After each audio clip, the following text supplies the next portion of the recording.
क्या भारत में लॉकडाउन लगने वाला है? क्या कोरोना काल के जैसा ही अभी कुछ होने वाला है? घर से बाहर निकलना मुश्किल हो जाएगा, सब कुछ बंद हो जाएगा, बसेस नहीं चलेंगी, ट्रेनें नहीं चलेंगी, इस तरह की स्थिति बन सकती है क्या? नहीं, फिलहाल ऐसी कोई आशंका नहीं है, लेकिन इस तरह की चर्चाएं जरूर हो रही है। सोशल मीडिया पर तमाम तरह की बातचीत हो रही है। पेट्रोल डीजल की कमी को लेकर कई दावे किए जा रहे हैं। कई जगहों पर पेट्रोल पंप पर लोगों की लंबी लंबी कतार देखने को मिल रही है।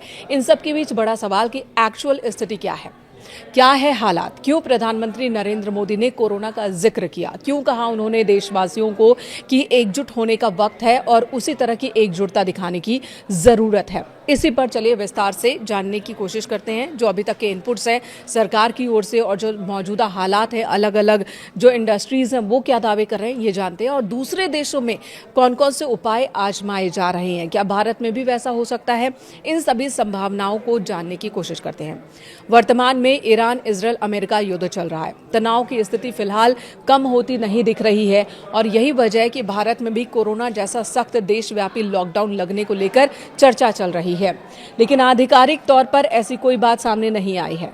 प्रधानमंत्री नरेंद्र मोदी ने 23 मार्च 2026 को संसद में अपने संबोधन के दौरान इस पूरी स्थिति को, संकट को चिंताजनक बताया था। देशवासियों से कोरोना जैसी सजगता और एकता दिखाने की अपील की थी, लेकिन इसका अर्थ ये कतई नहीं है कि घर से बाहर निकलने पर पाबंदी लग जाएगी, बल्कि इसका सीधा संबंध है आर्थिक और ऊर्जा सुरक्षा से जुड़ा हुआ है। लॉकडाउन की चर्चा क्यों की जा रही है? तो ऊर्जा संकट को लेकर ये अनुमान लगाया जा रहा है कि ईरान युद्ध के बीच स्ट्रेट ऑफ हॉर्मुज बंद होने की वजह से भारत को हो सकता है कि कच्चे तेल की आपूर्ति बाधित हो जाए, लेकिन ऐसा नहीं है। सरकार कह रही है कि हमें कोई आपूर्ति बाधित नहीं होने वाली है। 41 देशों से हम इस कच्चे तेल का आयात करते हैं। लगातार बातचीत चल रही है और कभी भी कमी नहीं होगी। भारत इस पर नजर बनाए हुए है। एलपीजी की कोई कमी नहीं होगी। कच्चे तेल की जो इस वक्त उपलब्धता है वो भी पर्याप्त है।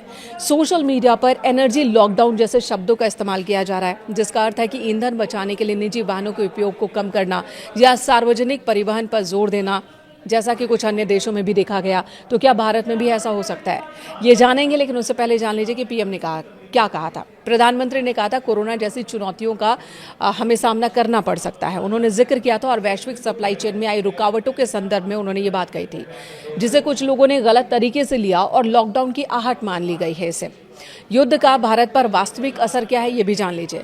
कच्चे तेल की कीमतें $100 प्रति बैरल के पार जाने से पेट्रोल, डीजल और रसोई गैस महंगी हो सकती है, जिसका असर माल ढुलाई पर, खाने पीने की चीजों पर पड़ सकता है। लेकिन भारत में अभी तक ऐसा असर देखने को नहीं मिला है। एलपीजी कमी की बात कही जा रही है, लेकिन भारत अपनी जरूरत का एक बड़ा हिस्सा जो आयात करता है, प्रधानमंत्री ने भरोसा दिलाया है कि आपूर्ति बाधित नहीं होगी। हम अलग अलग देशों से बातचीत कर रहे हैं, संपर्क में हम लगातार, और जहां से जरूरत की आपूर्ति हो सकेगी हम उसे पूरा कर रहे हैं।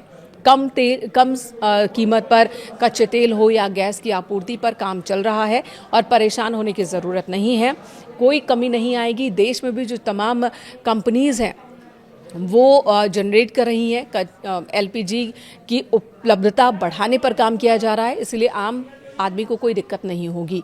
वहीं आपको बता दें दूसरे देशों में इस वक्त क्या क्या काम किया जा रहा है, साथ ही हमारे सरकार की तैयारी क्या है। तो भारत के पास 53 लाख मीट्रिक टन का स्ट्रैटेजिक पेट्रोलियम रिजर्व है। आपातकालीन स्थिति के लिए सुरक्षित रखा गया है। और भी विकल्पों पर काम चल रहा है। सरकार रूस, कनाडा, नॉर्वे जैसे देशों से तेल और गैस आयात के विकल्प तलाश रही है। युद्ध प्रभावित क्षेत्रों से अब तक लगभग 3,75,000 भारतीयों को सुरक्षित निकाला जा चुका है। ये तो एक बड़ा काम किया ही गया।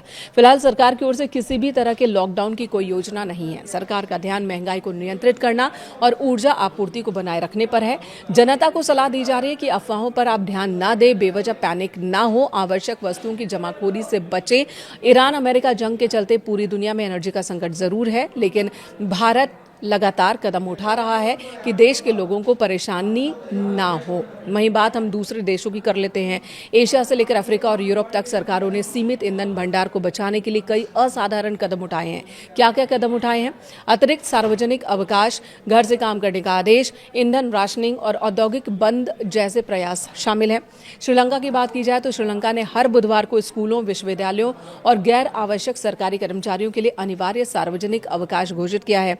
राष्ट्रीय ईंधन पास, क्यूआर आधारित राशनिंग कर दी है। जी हां, निजी वाहनों के लिए प्रति सप्ताह यानी कि हर हफ्ते 15 लीटर और सार्वजनिक परिवहन के लिए 200 लीटर की सीमा तय कर दी गई है। ये श्रीलंका में कदम उठाया गया।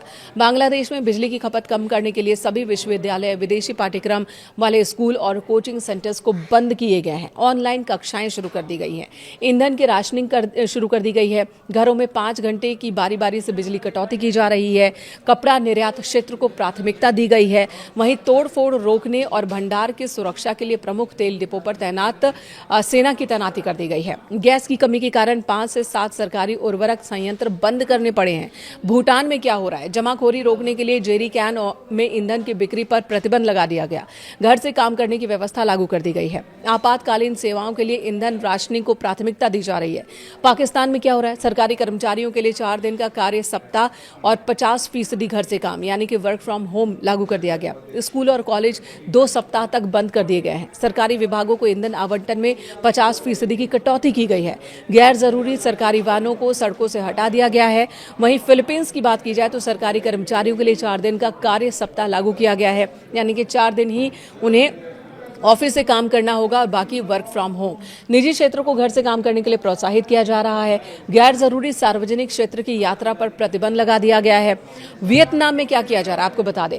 व्यवसायियों से घर से ही काम करने की सुविधा देने का आग्रह किया गया है यानी कि वर्क फ्रॉम होम को बढ़ावा देने की बात। सार्वजनिक परिवहन, साइकिल चलाने और कार पूलिंग को प्रोत्साहित किया जा रहा है ताकि कम से कम ईंधन की खपत हो। अफ्रीका में क्या हो रहा है ये भी जान लीजिए। मिस्र में 28 मार्च से मॉल, रेस्टोरेंट और खुदरा दुकानें कार्य दिवसों में रात 9 बजे तक ही बंद हो जाया करेंगी। सरकारी इमारतें शाम 6 बजे बंद हो जाएंगी। बिजली की खपत कम करने के लिए रोशन बिलबोर्ड बंद कर दिए गए हैं। वहीं दक्षिण अफ्रीका के कई प्रांतों में डीजल के साइन बोर्ड्स बंद होने के कारण उचित वितरण सुनिश्चित करने और घबराहट में खरीदारी को रोकने के लिए खनिज और पेट्रोलियम संसाधन विभाग ने उद्योग स्तर पर नियंत्रित आवंटन उपाय लागू किए हैं यानी कि वहां पर भी कैपिंग कर दी गई है। न्यूजीलैंड में सरकार ने 1979 की कार मुक्त दिवस नीति को पुनर्जीवित करने पर विचार शुरू कर दिया, जिसके तहत वाहन चालक हफ्ते में 1 दिन वाहन न चलाने का फैसला लेंगे। स्लोवाकिया में क्या हो रहा है? वहां की सरकार ने जमाखोरी और कमी को रोकने के लिए आधिकारिक डीजल खरीद कोटा लागू कर दिया, जिससे प्रत्येक खरीदार द्वारा प्राप्त किए जा सकने वाले डीजल की मात्रा को सीमित कर दिया गया है।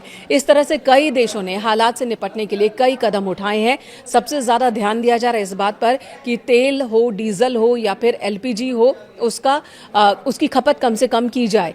और इसी तरह के कुछ फैसले भारत में भी लिए जा सकते हैं। इस तरह की अटकलें होने लगी है। हालांकि सरकार की ओर से आधिकारिक तौर पर अभी कोई फैसला नहीं लिया गया है। इस तरह का कोई ऐलान नहीं हुआ है।